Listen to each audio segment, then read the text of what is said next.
خوش نصیب ہے وہ گروہ اہل ایمان کا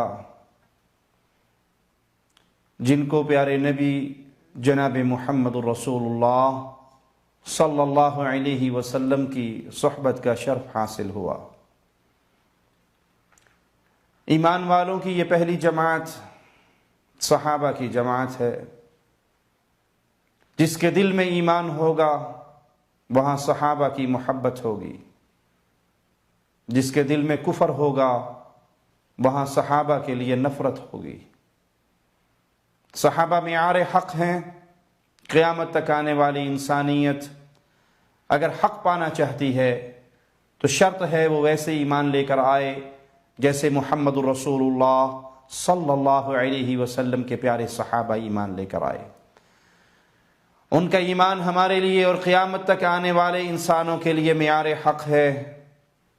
اللہ اس ایمان کو قبول کرتا ہے جو منہج صحابہ پر، معیار صحابہ پر، پیارے نبی صلی اللہ علیہ وسلم کے صحابہ کے طریقے پر انسان لے کر آئے۔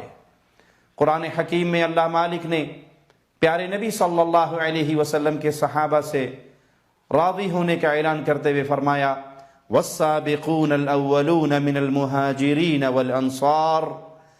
یہاں دو گروہوں کا اللہ مالک ذکر کر رہا ہے، دو گروہوں سے اللہ اپنی رضا کا اعلان کر رہا ہے، راضی ہو جانے کا پیغام سنا رہا ہے قیامت تک آنے والی انسانیت کے لیے۔ پہلا گروہ مہاجرین اور انصار میں سے سبقت لے جانے والے، پہل کرنے والے، اللہ کے نبی صلی اللہ علیہ وسلم پر ایمان لانے والے، یہ پہلا گروہ، اللہ ان سے راضی ہے۔ دوسرا گروہ کون سا ہے؟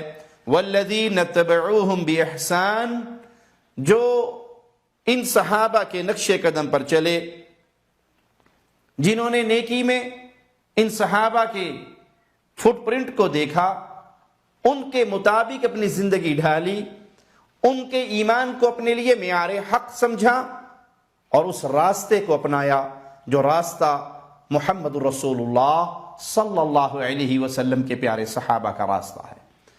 ان کے لیے اعلان کیا ہے مالک کی طرف سے رضی اللہ عنہم ورضوا عنہ، اللہ ان سے راضی ہوا اور یہ اللہ سے راضی ہوئے۔ اللہ صحابہ سے راضی ہوا، صحابہ اپنے اللہ سے راضی ہوئے، اور جو منہج صحابہ پر چلا، جنہوں نے صحابہ کی زندگی کو، صحابہ کے ایمان کو، صحابہ کے منہج کو، صحابہ کے فہم کو اپنے لیے نور کا مینارہ سمجھا اور اسی راہ صحابہ کو اختیار کیا، یہ بھی اللہ ان سے بھی راضی ہوا اور یہ اپنے اللہ سے راضی ہوئے۔ وَعَدَّ لَهُمْ جَنَّاتٍ تَجْرِي تَحْتَهَا الْأَنْهَارِ، ان دونوں گروہوں کے لیے رب کی طرف سے خوشخبری کیا ہے؟ ان کے لیے ایسے باغات ہیں جن کے نیچے نہریں بہتی ہیں، خالدین فیہا ابدا، جس میں یہ ہمیشہ ہمیشہ رہیں گے۔ ذالک الفوز العظیم، اور یہ بڑی عظیم کامیابی ہے، بہت بڑی کامیابی ہے۔ اصل یہی کامیابی ہے کہ انسان جہنم کی آگ سے بچ کر جنت کا مہمان بن جائے۔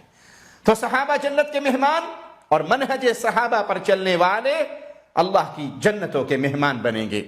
ان دو گروہوں کے لیے یہ اللہ کی طرف سے بہت بڑی بشارت ہے۔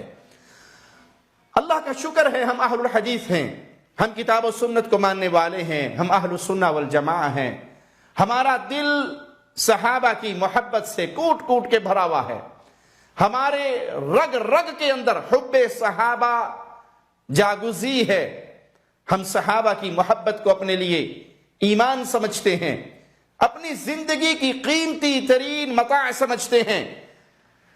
لیکن وہ لوگ جن کے دل میں اہل الحدیث کا بغض ہے، صحابہ کا بغض ہے، صحابہ کے ماننے والوں کا بغض ہے، وہ ہر دور میں جھوٹی باتیں، جھوٹی خبریں پروپیگنڈے کے طور پہ کرتے رہتے ہیں اور عوام کو اہل الحدیث سے دور کرنے کے لیے اس جھوٹ کا سہارا لیتے رہتے ہیں۔ اسی طرح کے کسی ایک جھوٹے مہربان نے ایک پوسٹ بنائی جس پہ ایک طرف ایک رافضی کی تصویر اور ایک طرف میری تصویر لگائی، اور رافضی کی تصویر کے نیچے لکھا ان کا باطل قول کہ معاذ اللہ سیدنا عمر کی وفات کے بعد امت نے سکھ کا سانس لیا، اور اس کے اوپر لکھا یہ کھلا ہوا رافضی ہے، اور میری تصویر کے اوپر لکھا یہ چھپا ہوا رافضی ہے، اور نیچے ایک کتاب صدیقہ کائنات، اس کتاب سے ایک قول نقل کیا، نعوذ باللہ ثم نعوذ باللہ، کہ سیدنا علی رضی اللہ عنہ وارضاہ کی وفات کے بعد امت نے سکھ کا سانس لیا کہ رافضی سیدنا عمر کے دشمن ہیں اور یہ چھپا ہوا رافضی سیدنا علی کا دشمن ہے، اور ہم ان دونوں قولوں سے برات کا اعلان کرتے ہیں۔ ہم رافضیت کے بھی دشمن ہیں اور ناصبیت کے بھی دشمن ہیں۔ یہ کتاب صدیقہ کائنات حکیم فیض عالم صدیقی کی کتاب ہے۔ اہل الحدیث اس کتاب اور اس طرح کی جتنی بھی کتابیں ہیں جس میں اہل بیت کی شان میں کوئی ادنا سی گستاخی کا پہلو ہے، ان سے برات کا اعلان کرتے ہیں، بیزار ہیں۔ ہم رافضیت سے بھی بیزار ہیں اور ناصبیت سے بھی بیزار ہیں۔ ہر اس شخص سے بیزاری کا اعلان کرتے ہیں جس کے دل میں صحابہ کی ادنا سی گستاخی پنپ رہی ہو، اور ہر اس شخص سے لا تعلقی کا اعلان کرتے ہیں جس کے دل میں اہل بیت کی ادنا سی گستاخی بھی موجود ہو۔ ہم اس دل کو اہل الحدیث کا دل نہیں مان سکتے جس دل میں صحابہ کا بغض ہو یا اہل بیت کا بغض ہو۔ اہل الحدیث کا دل اتنا پاک چمکتا ہوا کہ اس میں حب صحابہ بھی ہے اور محبت اہل بیت بھی ہے۔ صحابہ کی محبت اور اہل بیت کی محبت ایمان والوں کے دل میں اکٹھی ہوتی ہے، اور جہاں کفر ہو، نفاق ہو، گمراہی ہو، خباثت ہو، شیطانیت ہو، وہاں صحابہ اور اہل بیت دونوں کا پیار اکٹھا نہیں ہو سکے گا۔ دھوکہ دینے کے لیے لوگ یا تو صحابہ کی شان میں بغض کریں گے اور اہل بیت کی توہین کریں گے، یا اہل بیت کا نام لیں گے صحابہ کی توہین کریں گے۔ ایک دل میں حب صحابہ اور حب اہل بیت جمع ہو سکتا ہے تو وہ دل صرف اہل الحدیث کا دل ہے، اہل سنت والجماعت کا دل ہے۔ حکیم فیض عالم صدیقی صاحب جب اس کتاب کو منظر عام پر لائے، اس طرح کی چیزیں انہوں نے لکھی، اسی وقت اہل الحدیث علماء نے ان کا بھرپور رد کیا اور بھرپور ان کا تعاقب کیا۔ علامہ عطاء اللہ حنیف بھجیانی رحمہ اللہ کے دور میں اہل الحدیث کا ہفت روزہ ایک رسالہ الاعتصام کے نام سے جاری ہوتا تھا، جو آج تک جاری ہے۔